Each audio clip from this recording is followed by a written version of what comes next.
Hi hello ನಮಸ್ಕಾರ. Shreya stories ಚಾನಲ್ಗೆ ನಿಮ್ಮೆಲ್ಲರಿಗೂ ಕೂಡ ಸ್ವಾಗತ ಸುಸ್ವಾಗತ. ಸ್ನೇಹಿತರೆ, ನಮ್ಮ ಸುತ್ತಮುತ್ತ ಒಂದಷ್ಟು ಜನ ಇರ್ತಾರೆ. ಅವ್ರು ಯಾವಾಗ್ಲೂ ಯಾವ್ದಾದ್ರು ಒಂದು ಸಣ್ಣ ಅವಕಾಶ ಸಿಕ್ಕಿದ್ರು ಸಾಕು ನಮ್ಮನ್ನ ಹೇಗೆ ದುರುಪಯೋಗ ಪಡಿಸ್ಕೋಬೇಕು ಅಂತ ಕಾಯ್ಕೊಂಡಿರ್ತಾರೆ. ಅಂತ ವಿಷಯಕ್ಕೆ ಸಂಬಂಧಪಟ್ಟಂತಹ ಒಂದು ಕಥೆಯನ್ನ ಇವತ್ತಿನ ಎಪಿಸೋಡಿನಲ್ಲಿ ನಾನು ತಗೊಂಡ್ ಬಂದಿದ್ದೀನಿ. ಬನ್ನಿ ಹಾಗಿದ್ರೆ ಹೆಚ್ಚು ತಡ ಮಾಡದೆ ಇವತ್ತಿನ ಎಪಿಸೋಡ್ನ ಶುರು ಮಾಡೋಣ. ಸ್ನೇಹಿತರೆ, ಇದು ಶ್ರೀಕೃಷ್ಣ ದೇವರಾಯ ಹಾಗೂ ತೆನಾಲಿ ರಾಮರಿಗೆ ಸಂಬಂಧಪಟ್ಟಂತಹ ಒಂದು ಕತೆ. ಒಮ್ಮೆ ಶ್ರೀಕೃಷ್ಣ ದೇವರಾಯನ ತಾಯಿ ಏನಿದ್ದಾರೆ ಅವರು ತಮ್ಮ ಕೊನೆಯ ದಿನಗಳನ್ನ ಎಣಿಸ್ತಾ ಇರ್ತಾರಂತೆ. ಅವರಿಗೆ ಮಾವಿನ ಹಣ್ಣನ್ನ ತಿನ್ಬೇಕು ಅಂತ ಆಸೆ ಆಗುತ್ತಂತೆ. ಮಗನಿಗೆ ಹೇಳಿ ಮಾವಿನ ಹಣ್ಣನ್ನ ತರಿಸ್ಕೋಬೇಕು ಅಂತ ಇರ್ತಾರೆ. ಶ್ರೀಕೃಷ್ಣ ದೇವರಾಯರು ಅವರ ತಾಯಿಗೋಸ್ಕರ ಅಂತ ಹೇಳಿ ವಿಶೇಷವಾದ ಹಣ್ಣನ್ನ ತರಿಸ್ಬೇಕು ಅಂತ ಕೂಡ ಇರ್ತಾರೆ. ಆದ್ರೆ ದುರಾದೃಷ್ಟವಶಾತ್ ಅವರು ಹಣ್ಣನ್ನ ತಂದು ಅವರ ತಾಯಿಗೆ ಕೊಡುವಷ್ಟರೊಳಗೆ ಅವರು ತಮ್ಮ ಕೊನೆಯುಸಿರನ್ನ ಎಳೆದಿರ್ತಾರೆ. ಈ ವಿಷಯ ಗಾಢವಾಗಿ ಕೃಷ್ಣದೇವರಾಯರ ಮನಸ್ಸಲ್ಲಿ ಉಳಿದಿರುತ್ತಂತೆ. ಹಾಗೆ ತಾಯಿ ಹೋಗಿರೋದ್ರಿಂದ ಅದಕ್ಕೆ ಸಂಬಂಧಪಟ್ಟಂತಹ ಕಾರ್ಯಗಳನ್ನೆಲ್ಲ ಮಾಡ್ಬೇಕು ಅಂತ ಹೇಳಿ ಒಂದಷ್ಟು ಬ್ರಾಹ್ಮಣರನ್ನ ಆಸ್ಥಾನಕ್ಕೆ ಕರೆಸಿ ಅದಕ್ಕೆ ಸಂಬಂಧಪಟ್ಟ ಹಾಗೆ ಮಾತನಾಡ್ತಾರಂತೆ. ಹಾಗೆ ಹೇಳ್ತಾರಂತೆ, ನಮ್ಮ ತಾಯಿಯವರಿಗೆ ಈ ರೀತಿಯಾದಂತಹ ಒಂದು ಕೊನೆಯ ಆಸೆ ಇತ್ತು, ನಾನು ಅದನ್ನ ಈಡೇರ್ಸೋಕ್ ಆಗ್ಲಿಲ್ಲ.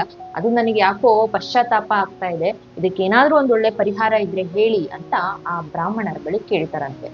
ಇಂಥ ಒಂದು ಅವಕಾಶಕ್ಕೋಸ್ಕರನೇ ಆ ಬ್ರಾಹ್ಮಣರು ಕಾದು ಕೂತಿದ್ರಂತೆ. ರಾಜ ಅವನ ಬಳಿ ಸಂಪತ್ತಿಗೇನು ಕಮ್ಮಿನಾ? ಹೇಗಾದರೂ ಮಾಡಿ ಈ ಅವಕಾಶವನ್ನ ದುರುಪಯೋಗ ಪಡಿಸಿಕೊಂಡು ನಾವು ಒಂದಷ್ಟು ದುಡ್ಡನ್ನ ಮಾಡ್ಕೋಬೇಕು ಅಂತ ಹೇಳಿ ಆಸ್ಥಾನಕ್ಕೆ ಬಂದಂತಹ ಈ ಬ್ರಾಹ್ಮಣರೆಲ್ಲರೂ ತಮ್ಮಲ್ಲೇ ಒಂದು ಚರ್ಚೆಯನ್ನ ಮಾಡಿಕೊಂಡು ರಾಜನ ಸಮಸ್ಯೆಗೆ ಒಂದು ಪರಿಹಾರವನ್ನ ಹೇಳ್ತಾರೆ. ನೋಡಿ ಮಹಾರಾಜ, ನಿಮ್ಮ ತಾಯಿ ಮಾವಿನ ಹಣ್ಣನ್ನ ತಿನ್ಬೇಕು ಅನ್ನೋ ಆಸೆಯನ್ನ ಇಟ್ಟುಕೊಂಡು ಕೊನೆಯುಸಿರೆಳೆದಿದ್ದಾರೆ. ಈಗ ಆಸೆಯನ್ನ ತೀರಿಸೋಕೆ ಆಗೋದಿಲ್ಲ. ಆದರೆ ತಾಯಿ ಆಸೆಯನ್ನ ನೀವು ಈಡೇರಿಸದೆ ಇರೋದ್ರಿಂದ ಇದು ನಿಮಗೆ ಮಹಾಪಾಪ ಆಗುತ್ತೆ. ಹಾಗಾಗಿ ನಾವು ಒಂದು ಪರಿಹಾರವನ್ನ ಹೇಳ್ತೇವೆ. ನಾವು ಈ ಬ್ರಾಹ್ಮಣರು ಏನ್ ಬಂದಿದ್ದೀವಲ್ಲ, ನಮ್ಮನ್ನೆಲ್ಲ ಒಂದು ದಿನ ನಿಮ್ಮ ಮನೆಯ ಊಟಕ್ಕೆ ಕರೆಸಿ ನಮಗೆ ಊಟೋಪಚಾರಗಳನ್ನ ಮಾಡಿ ಹೊರಡುವ ಸಮಯದಲ್ಲಿ ನಮಗೆಲ್ಲ ನೀವು ಒಂದೊಂದು ಚಿನ್ನದ ಮಾವಿನ ಹಣ್ಣನ್ನ ಕೊಡಿ. ನೀವೇನಾದ್ರೂ ಚಿನ್ನದ ಮಾವಿನ ಹಣ್ಣನ್ನ ನಮಗೆ ಕೊಟ್ರೆ ನಿಮ್ಮ ಪಾಪ ವಿಮೋಚನೆ ಆಗುತ್ತೆ ಅಂತ ಹೇಳ್ತಾರೆ. ಕೃಷ್ಣದೇವರಾಯ ಕೂಡ ಬ್ರಾಹ್ಮಣರು ಹೇಳಿದಂತಹ ಈ ಸಲಹೆಯನ್ನ ಅಥವಾ ಈ ಪರಿಹಾರ ಏನಿದೆ ಅದನ್ನ ಒಪ್ಪಿಕೊಂಡು ಅವರೆಲ್ಲರನ್ನು ಮಾರನೇ ದಿನ ಊಟಕ್ಕೆ ಕರೆಸ್ತಾರೆ. ಊಟಕ್ಕೆ ಕರೆಸಿ ಅವರಿಗೆ ಊಟೋಪಚಾರಗಳನ್ನೆಲ್ಲ ಮಾಡಿ ಒಬ್ಬೊಬ್ಬ ಬ್ರಾಹ್ಮಣನಿಗೂ ಒಂದೊಂದು ಚಿನ್ನದ ಮಾವಿನ ಹಣ್ಣನ್ನ ಕೊಟ್ಟು ಕಳಿಸ್ತಾರೆ. ಈ ವಿಷಯ ತೆನಾಲಿ ರಾಮನ ಕಿವಿಗೆ ಬೀಳುತ್ತೆ. ಇಲ್ಲಿ ಬ್ರಾಹ್ಮಣರು ಮಾಡಿದ್ದು ತಮ್ಮ ಸ್ವಾರ್ಥಕ್ಕೋಸ್ಕರ ಅವಕಾಶವನ್ನ ದುರುಪಯೋಗ ಪಡಿಸ್ಕೊಂಡಿದ್ದಾರೆ. ಇವರಿಗೆ ಒಂದು ಸರಿಯಾದ ರೀತಿಯಲ್ಲಿ ಪಾಠವನ್ನ ಕಲಿಸ್ಬೇಕು ಅಂತ ತೆನಾಲಿ ರಾಮ ಯೋಚನೆ ಮಾಡ್ತಾರಂತೆ. ಹಾಗೆ ಕೃಷ್ಣದೇವರಾಯರ ಆಸ್ಥಾನಕ್ಕೆ ಬಂದು ಊಟೋಪಚಾರವನ್ನ ಮಾಡ್ಕೊಂಡು ಹೋದಂತ ಅದೇ ಬ್ರಾಹ್ಮಣರನ್ನ ಭೇಟಿ ಮಾಡಿ ಅವರು ತಮ್ಮದೊಂದು ಸಮಸ್ಯೆಯನ್ನ ಅವರ ಬಳಿ ಹೇಳ್ಕೊತಾರೆ. ತೆನಾಲಿ ರಾಮ ಬ್ರಾಹ್ಮಣರ ಬಳಿ ಹೋಗಿ ಹೇಳ್ತಾರೆ, ಸ್ವಾಮಿ, ನೀವೆಲ್ಲ ಮೊನ್ನೆ ಆಸ್ಥಾನಕ್ಕೆ ಬಂದು ಕೃಷ್ಣದೇವರಾಯರಿಗೆ ಅಂಟಿದ್ದಂತಹ ಪಾಪ ವಿಮೋಚನೆ ಮಾಡಿದ್ದೀರಾ ಅನ್ನೋ ವಿಷಯವನ್ನ ಕೇಳಿ ನನಗೆ ತುಂಬಾ ಖುಷಿಯಾಗಿದೆ. ಅದೇ ಖುಷಿಗೋಸ್ಕರ ನಮ್ಮ ಮನೆಯಲ್ಲೂ ನಾಳೆ ನಾನು ನಿಮಗೋಸ್ಕರ ಒಂದು ಊಟವನ್ನ ಇಟ್ಕೊಂಡಿದ್ದೇನೆ, ದಯವಿಟ್ಟು ನೀವೆಲ್ಲರೂ ಬರಬೇಕು ಅಂತ ಆ ಬ್ರಾಹ್ಮಣರೆಲ್ಲರಿಗೂ ಕೂಡ ಆಮಂತ್ರಣವನ್ನ ನೀಡ್ತಾರೆ. ಮೊದ್ಲೇ ತೆನಾಲಿ ರಾಮ ಕೃಷ್ಣದೇವರಾಯರಿಗೆ ಆಪ್ತ ಆಗಿರ್ತಾನೆ. ಹಾಗಾಗಿ ತೆನಾಲಿ ರಾಮನ ಮನೆಗೆ ಊಟಕ್ಕೆ ಹೋದ್ರೆ ಅಲ್ಲೂ ಒಂದಷ್ಟು ಒಳ್ಳೆ ಉಡುಗೊರೆ ಸಿಗಬಹುದು ಅನ್ನೋ ಆಸೆಯಿಂದ ಈ ದುರಾಸೆಗೆ ಬಿದ್ದಂತಹ ಬ್ರಾಹ್ಮಣರು ಒಪ್ಕೋತಾರಂತೆ. ಇವರೆಲ್ಲರೂ ಮತ್ತೆ ಮಾರನೇ ದಿನ ತೆನಾಲಿ ರಾಮನ ಮನೆಗೆ ಹೋಗ್ತಾರಂತೆ. ಅಲ್ಲಿ ತೆನಾಲಿ ರಾಮ ಬಗೆ ಬಗೆಯ ಅಡುಗೆಗಳನ್ನ ಮಾಡಿಕೊಂಡು ಇವರಿಗೋಸ್ಕರ ಕಾಯ್ತಾ ಇರ್ತಾನೆ. ಅವರೆಲ್ಲರೂ ಕೂಡ ಊಟವನ್ನ ಮಾಡಿಕೊಂಡು ಸಂತೋಷದಿಂದ ತೆನಾಲಿ ರಾಮನನ್ನ ಹೊಗಳ್ತಾರಂತೆ.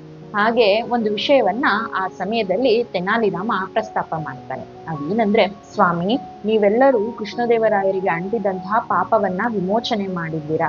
ಈಗ ನನ್ನದು ಅಂಥದ್ದೇ ಒಂದು ಸಮಸ್ಯೆ ಇದೆ, ದಯವಿಟ್ಟು ನೀವೆಲ್ಲರೂ ನನಗೆ ಸಹಾಯ ಮಾಡ್ಬೇಕು ಅಂತ ಕೇಳ್ಕೊತಾರೆ. ಅದಕ್ಕೆ ಆ ಬ್ರಾಹ್ಮಣರು, ಹೌದಾ, ಅಂಥದ್ದೇನು ಸಮಸ್ಯೆ, ನಮ್ಮ ಹತ್ರ ಹೇಳ್ಕೊ, ಯಾವುದೇ ಸಮಸ್ಯೆ ಇದ್ರೂ ನಾವು ಪರಿಹಾರವನ್ನ ಕೊಡ್ತೀವಿ ಅಂತ ಹೇಳ್ತಾರಂತೆ. ಅದಕ್ಕೆ ತೆನಾಲಿ ರಾಮ ಹೇಳ್ತಾನೆ, ನನ್ನ ತಾಯಿ ಕೂಡ ಆಕೆಯ ಕೊನೆಯುಸಿರೆ ಎಳೆಯೋದಕ್ಕೆ ಮುಂಚೆ ನನ್ನ ಬಳಿ ಒಂದು ಆಸೆಯನ್ನ ವ್ಯಕ್ತಪಡಿಸಿದ್ಲು. ಇನ್ನೇನ್ ನಾನು ಆಕೆಯ ಆಸೆಯನ್ನ ಈಡೇರಿಸ್ಬೇಕು ಅಷ್ಟರಲ್ಲಿ ಆಕೆಯ ಪ್ರಾಣ ಪಕ್ಷಿ ಹಾರಿ ಹೋಯ್ತು. ಹಾಗಾಗಿ ಆಕೆ ಆಸೆ ಪಟ್ಟದ್ದನ್ನ ನಾನು ನಿಮಗೆ ಕೊಡ್ತೇನೆ, ಆ ರೀತಿ ಮಾಡಿದಾಗ ನನ್ನ ಪಾಪ ವಿಮೋಚನೆ ಆಗುತ್ತಲ್ವಾ ಅಂತ ಹೇಳ್ತಾನಂತೆ. ಅದಕ್ಕೆ ಆ ಬ್ರಾಹ್ಮಣರೆಲ್ಲರೂ ಕೂಡ, ಹೌದು ಹೌದು, ನಿನ್ನ ತಾಯಿ ಏನ್ ಆಸೆ ಪಟ್ಟಿದ್ಲಲ್ಲ ಅದನ್ನ ನೀನು ನಮಗೆ ಕೊಡು, ಆಕೆಯ ಆತ್ಮಕ್ಕೆ ಶಾಂತಿ ಸಿಗುತ್ತೆ ಅಂತ ಹೇಳ್ತಾರಂತೆ. ತೆನಾಲಿ ರಾಮನು ಕೂಡ, ಹೌದಾ, ಸರಿ ಹಾಗಿದ್ರೆ ನೀವೆಲ್ಲ ಇಲ್ಲೇ ಕೂತಿರಿ, ಈಗ ಹೋಗಿ ನಾನು ಅದನ್ನ ತಗೊಂಡ್ ಬರ್ತೀನಿ ಅಂತ ಹೇಳಿ ಒಳಗೆ ಹೋಗ್ತಾನಂತೆ. ತೆನಾಲಿರಾಮ ಯಾವ ರೀತಿಯಾದಂತಹ ಉಡುಗೊರೆಯನ್ನ ತಂದು ಕೊಡಬಹುದು ಅಂತ ಕಾತುರದಿಂದ ಕಾಯ್ಕೊಂಡಿದ್ದಂತಹ ಬ್ರಾಹ್ಮಣರಿಗೆ ಆಶ್ಚರ್ಯನೇ ಕಾದಿತ್ತು. ಒಂದು ಚಿನ್ನದ ಲೇಪನೆ ಆಗಿರುವಂತಹ ಕಬ್ಬಿಣವನ್ನ ಕಾಯಿಸ್ಕೊಂಡು ಅದನ್ನ ಬಟ್ಟೆಯಲ್ಲಿ ಸುತ್ಕೊಂಡು ತೆನಾಲಿರಾಮ ಬರ್ತಾನೆ. ಇದನ್ನ ನೋಡ್ತಿದ್ದ ಹಾಗೇನೆ ಬ್ರಾಹ್ಮಣರಿಗೆ ಹೆದರಿಕೆ ಶುರು ಆಗುತ್ತೆ. ಏ ರಾಮ, ನೀನ್ ಏನ್ ಮಾಡೋಕ್ ಹೊರಟಿದ್ಯೋ ಅಂತ ಪ್ರಶ್ನೆ ಮಾಡ್ತಾರೆ. ಆಗ ತೆನಾಲಿರಾಮ ಹೇಳ್ತಾನೆ, ನನ್ನ ತಾಯಿಯ ಕೊನೆ ಆಸೆ ಇದ್ದಿದ್ದು ಆಕೆಯ ಬೆನ್ನಿನ ಮೇಲೆ ಒಂದು ಬರೆಯನ್ನ ಹಾಕಿಸ್ಕೋಬೇಕು ಅಂತ. ನಾನು ಹೋಗಿ ಕಬ್ಬಿಣವನ್ನ ಕಾಯಿಸ್ಕೊಂಡು ಇನ್ನೇನ್ ಆಕೆಗೆ ಬರೆಯನ್ನ ಹಾಕ್ಬೇಕು ಅನ್ನೋಷ್ಟ್ರೊಳಗೆ ಆಕೆಯ ಪ್ರಾಣ ಪಕ್ಷಿ ಹಾರಿ ಹೋಯ್ತು. ನೀವೇ ಅಲ್ವಾ ಮಹಾರಾಜರಿಗೆ ಪರಿಹಾರವನ್ನ ಕೊಟ್ಟಿದ್ದು. ಮಾವಿನ ಹಣ್ಣನ್ನ ತಿನ್ಬೇಕು ಅನ್ನೋದು ಅವ್ರ ತಾಯಿ ಆಸೆ ಆಗಿತ್ತು, ಅವ್ರು ತಿನ್ನೋಕಾಗ್ಲಿಲ್ಲ. ಅದ್ರ ಬದಲಾಗಿ ನಿಮ್ಗೆ ಚಿನ್ನದ ಮಾವಿನ ಹಣ್ಣನ್ನ ಕೊಟ್ರು, ಹಾಗಾಗಿ ಅವರ ಪಾಪ ವಿಮೋಚನೆ ಆಯ್ತಲ್ಲ. ಅದೇ ರೀತಿ ನಮ್ ತಾಯಿಗೆ ಕಬ್ಬಿಣವನ್ನ ಕಾಯಿಸಿ ಬರೆ ಹಾಕ್ಬೇಕಿತ್ತು, ಆಗ್ಲಿಲ್ಲ. ಅದಕ್ಕೋಸ್ಕರ ಚಿನ್ನದಲ್ಲಿ ಲೇಪನೆ ಆಗಿರುವಂತ ಈ ಕಬ್ಬಿಣದಿಂದ ಬರೆಯನ್ನ ನಾನ್ ನಿಮ್ಮೆಲ್ಲರಿಗೂ ಹಾಕ್ತೀನಿ. ಆ ರೀತಿಯಲ್ಲಿ ನನ್ನ ಪಾಪ ವಿಮೋಚನೆ ಆಗತ್ತೆ ಅಂತ ಹೇಳ್ತಾನೆ. ಕಾದ ಕಬ್ಬಿಣದಿಂದ ಬರೆ ಹಾಕಿಸ್ಕೊಳ್ಳೋದು ಅಂದ್ರೆ ಸುಮ್ನೆನಾ? ಇದನ್ನ ಕೇಳಿಸ್ಕೊತಿದ್ದ ಹಾಗೆ ಅವರೆಲ್ಲರಿಗೂ ಕೂಡ ನಡುಕ ಶುರುವಾಗುತ್ತೆ. ಅವ್ರು ಮಾಡಿದಂತಹ ತಪ್ಪೇನು ಅನ್ನೋದನ್ನ ರಾಮಕೃಷ್ಣ ಈ ರೀತಿಯಲ್ಲಿ ಅವರಿಗೆ ಅರ್ಥ ಮಾಡಿಸೋಕೆ ಹೊರಟಿದ್ದಾನೆ ಅನ್ನೋದು ಅವರಿಗೆ ಬಹಳ ಬೇಗ ಅರ್ಥ ಆಗುತ್ತೆ. ತಮ್ಮ ತಪ್ಪನ್ನ ಒಪ್ಪಿಕೊಂಡು ಮಾರನೇ ದಿನಾನೇ ಕೃಷ್ಣದೇವರಾಯರ ಬಳಿ ಹೋಗಿ ಮಾಡಿದಂತಹ ತಪ್ಪನ್ನ ಒಪ್ಪಿಕೊಂಡು ಆ ಚಿನ್ನದ ಮಾವಿನ ಹಣ್ಣುಗಳನ್ನ ಹಿಂತಿರುಗಿಸ್ತಾರಂತೆ. ಸ್ನೇಹಿತರೆ, ಈ ಕತೆ ಕೇಳಿದ್ರಲ್ಲ, ನಿಮ್ಗೆ ಏನ್ ಅನ್ನಿಸ್ತು? ನಮ್ಮ ಸುತ್ತಮುತ್ತ ಕೂಡ ಇಂತಹ ಅನೇಕ ಜನರಿರ್ತಾರೆ.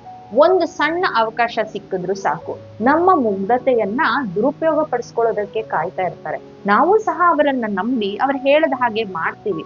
ಆದ್ರೆ ಬಹಳ ತಡವಾಗಿ ನಮಗ ಅರ್ಥ ಆಗುತ್ತೆ ಅವರು ನಮ್ಮ ಮುಗ್ಧತೆಯನ್ನ ಅಥವಾ ನಮ್ಮ ಪರಿಸ್ಥಿತಿಯನ್ನ ದುರುಪಯೋಗ ಪಡಿಸ್ಕೊಂಡ್ರು ಅಂತ. ನಮ್ಮವರೇ ಅನೇಕ ಬಾರಿ ನಮಗೆ ಬೆನ್ನಿಗೆ ಚೂರಿಯನ್ನ ಹಾಕೋದು. ಈ ಕತೆ ನಿಮಗೆ ಇಷ್ಟ ಆಗಿದೆ ಅಂತ ಅನ್ಕೋತೀನಿ. ಇಷ್ಟ ಆಗಿದ್ರೆ ಒಂದು ಲೈಕ್ ಮಾಡಿ, ನಿಮ್ಮ ಅನಿಸಿಕೆ ಅಭಿಪ್ರಾಯವನ್ನ ಮರೀದೆ ಕಾಮೆಂಟ್ ಸೆಕ್ಷನ್ ಅಲ್ಲಿ ಕಮೆಂಟ್ ಮಾಡಿ. ಮುಂಬರುವ ದಿನಗಳಲ್ಲಿ ನಮ್ಮ ಚಾನೆಲ್ ನಲ್ಲಿ ಯಾವ ರೀತಿಯ ಕತೆಗಳನ್ನ ಕೇಳ್ಬೇಕು ಅಂತ ನಿಮ್ಗೆ ಅನ್ಸುತ್ತೆ ಅದನ್ನು ಕೂಡ ಕಮೆಂಟ್ ಮಾಡಿ. ಈ ಕಥೆಯನ್ನ ಇನ್ನಷ್ಟು ಜನರ ಜೊತೆ ಹಂಚ್ಕೋಬೇಕು ಅಂತಿದ್ರೆ ದಯವಿಟ್ಟು ಇದನ್ನ ಶೇರ್ ಮಾಡಿ. ಮರೀದೆ ಪ್ಲೀಸ್ ನಮ್ಮ ಚಾನೆಲ್ನ ಸಬ್ಸ್ಕ್ರೈಬ್ ಮಾಡ್ಕೊಳ್ಳಿ. ನೀವು ಮಾಡುವಂತಹ ಒಂದು ಸಬ್ಸ್ಕ್ರೈಬ್ ನಮಗೆ ಇನ್ನಷ್ಟು ಕತೆಗಳನ್ನ ನಿಮ್ಮ ಬಳಿ ತರಬೇಕು ಅನ್ನುವಂಥ ಉತ್ಸಾಹವನ್ನ ಕೊಡುತ್ತೆ. ಮತ್ತೆ ಭೇಟಿ ಮಾಡೋಣ. ನಮಸ್ಕಾರ.